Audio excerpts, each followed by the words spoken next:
මහත්තයා කෑ ගහනවා ලැප් එකේ වෛරස් කිරිලලු. ඉතින් මම මේ ඩෙටෝල් ටිකක් දාලා හොඳට හේදුවා. දැන් ෂොක් එකට තියෙයි විෂ බීජ නැතුව. මේ දරාස් එකේ අය බොරුනේ කියන්නේ. කැෂ් ඔන් ඩෙලිවරි එපා දැම්ම ගෙවන්නලු. මම මේ පැවකිදන් පණ දාගෙන 1000 කොලේ ඔබන යන්නේ නැහැ. මේ කම්පියුටර් හිල පොඩි වැඩිද මන්ද? කඩේ අයියා කිව්වා දැන් අලුත් ෆෝන් වයර්ලස් charge කරන්න පුළුවන් කිව්වා. ඉතින් මම වයර් එක කපලා දැම්මා. දැන් වයර් නැහැ. කරදරයක් නැහැනේ. කඩේ අයියා කිව්වා ෆොටෝ ක්ලවුඩ් එකට ගියා කියලා. මම පැවත් තිස්සේ ක්ලවුඩ් දිහා බැලුවා මට එක ෆොටෝ එකක්වත් පේන්නේ නැහැ. මට හිතෙනවා වැස්සොත් ෆොටෝ ටික තෙමෙයි කියලා. අර කඩේ සෙල්ෆි ස්ටික් හරි ගණන්. ඉතින් මම අපේ ඉදල මිටේ ෆෝන් එක ගැට ගැහුවා. දැන් මුළු පළාතම ෆොටෝ එකට අහු වෙනවා.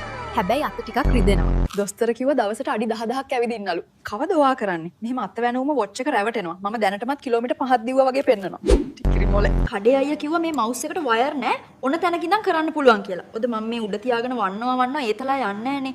බැටරි බහැලාද මන්ද? අර සැලොන් එකේ අක්කා කිව්වා S වලට පිපිච්ච තිබ්බම ලස්සන වෙනවා කියලා. ඔදින් මම මේ ගෙඩි පිටින්ම තිබ්බා. පෙති තියනවට වඩා ඔක්මට ලස්සන වෙයිනේ.